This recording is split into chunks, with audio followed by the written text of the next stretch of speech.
Hello kids, today we are going to learn about the gift of peace. Lesson number 8, the gift of peace. So let's listen. Your friend fractured a bone in her leg and is in hospital. You visit her and find that she is in a lot of pain. You are sad. You stroke her hand and say, I will pray that the pain goes away. She smiles at you and hugs you. You both feel better, right? Why? Your kind words were a gift of peace to her. You too felt better after giving her that gift, didn't you? Okay, so when your friend is injured or someone you love is injured, your loved ones are in the hospital, when you just give them soothing words that heals their pain and they find it better. It gives smile to them. So that words of kindness are called gift of peace. The gift of peace begins in our heart. It spreads from us to our family and friends. From there, it spreads to our neighbors and everyone around us. So you know that if you are kind to others, always it starts from your family and friend. So when you are kind, when you are friendly, when you are being very nice to your family, that kindness spreads to from there. It spreads to your neighbors and everyone around you. So basically, then it spreads on to the nation and the world. So everyone needs peace. Of course, everyone needs peace. They want to live a peaceful life. Even children can be messengers of the peace.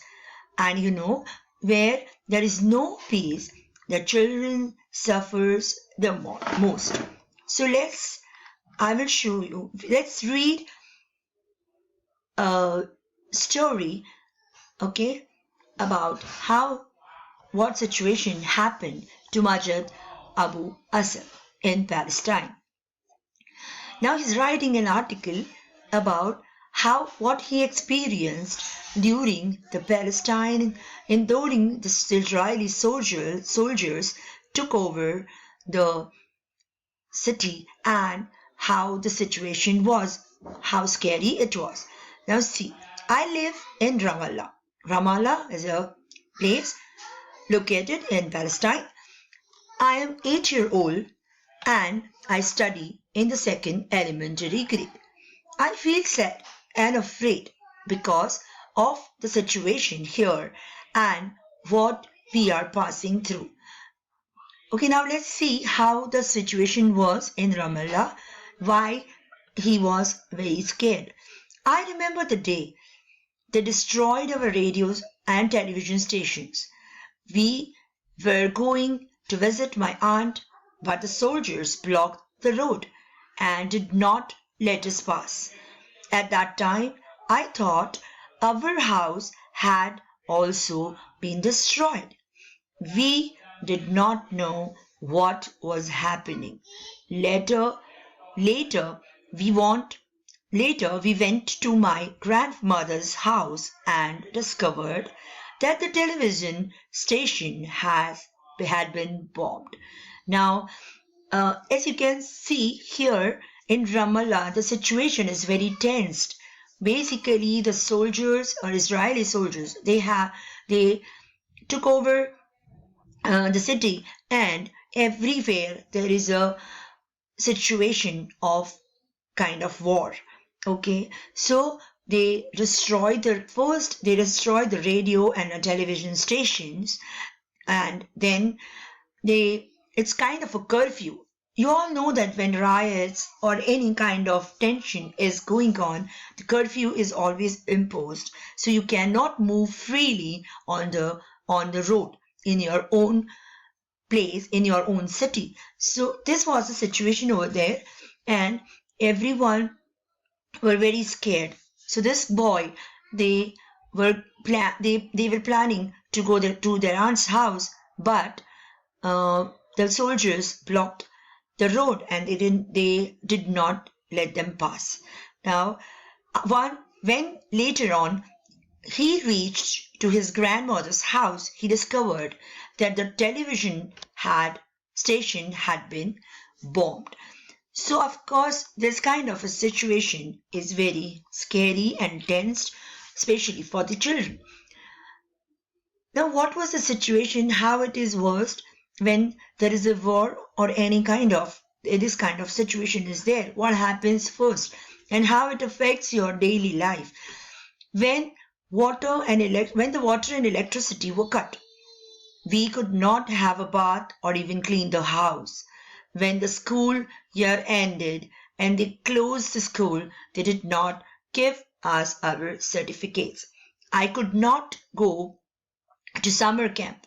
I had to stay at home and I was very angry. Since he was a boy, he always likes to play out, okay, with the friends. And now the situation is like that. There is no water, there is no electricity. And even after the completion of the school, when you go to school to receive your certificates, that was also not there. No summer camps, nothing, no activities were there. So the boy was very angry. Last year, all the schools and universities were closed. No one could go to work. People had to stay at home and the roads were empty. Now you all know we have been also passed uh, through this kind of situation recently, right? Because of COVID-19, every one of you is aware of that. So for us also, it was same that schools and universities and offices were closed and people had to stay at home. And you cannot find a single person on the road.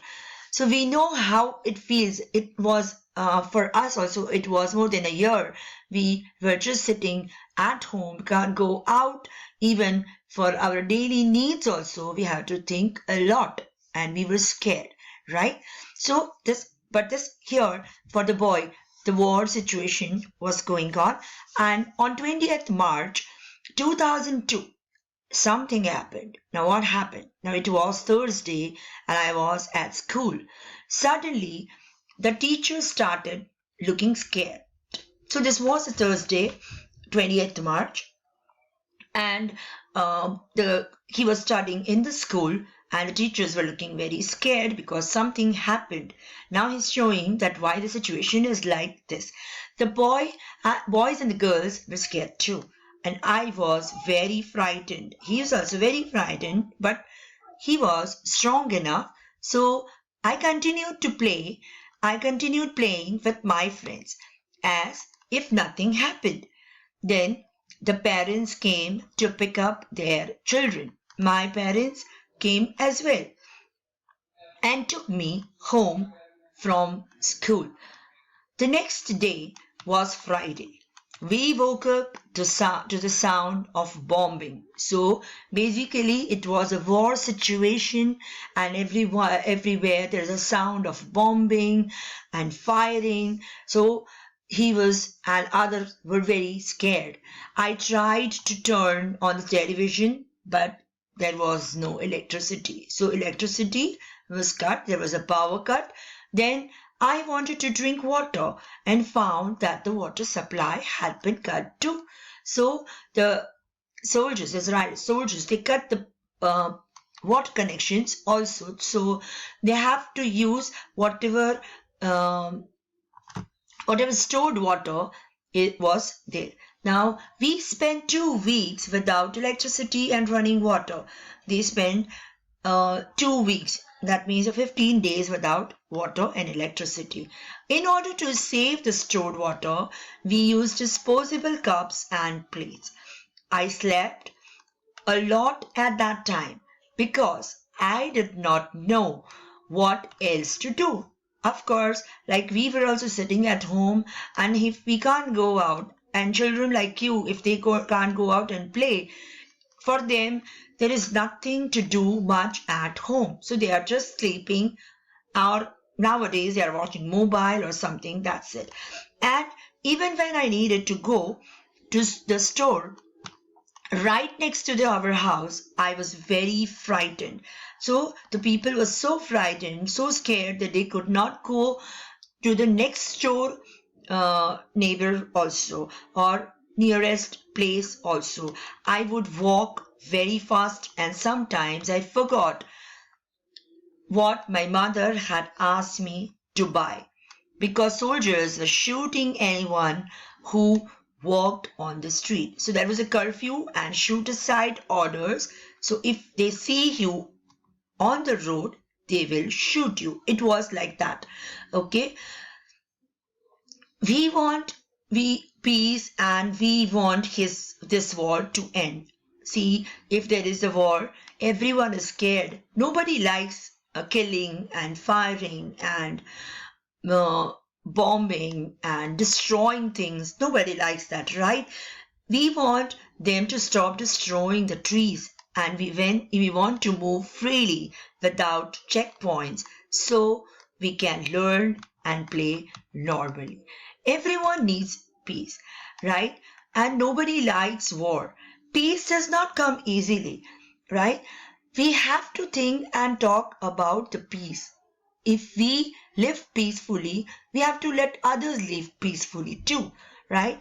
We have to actively prepare for it and work towards it. When you make peace between your brother and see, your brother and sister is fighting, and you are making peace between them, or you are playing somewhere on the ground, and if there is a fighting or a discussion between the players or friends, if you are there and if you are doing the same thing or making a peace between them, so you always feel good, right? And you are doing something important. So building a peace in the place where you live, where you study, where you play is very much important, right? In countries when there is a war, people, especially children like you, live in fear. As we read this passage of Abu Asaf, right? Now, what many children cannot go to school, they cannot go out and play, right? They cannot even do ordinary things like shopping and visiting friends or family. These are something very routine things which we are doing, and because of the war and the situation, you can't do that also. So, under the fear, nobody wants to live under the fear, right? They have no water and electricity, so you can imagine how how the life was, right? It was very much difficult for anyone to live in danger and this kind of situations. So, peace can be easily broken. Yeah, angry thoughts and actions, just a fraction of time or a little time, if you are angry, the situation gets worse, right? But we must make sure what happened to Majid Abu Asab does not happen to any other children. We want to live peacefully, and we need a peaceful life. So any other people also need a peaceful life, and we should always pray, and we should always do such things which gives peace and kindness to others, and we should spread that peaceful smile and kindness in the whole world, right? So this was the lesson. This was the gift of peace, which you are giving with your kindness, kind words, nice gestures, being friendly to others. No, just control your angry thoughts and actions. That will give you a good and peaceful life.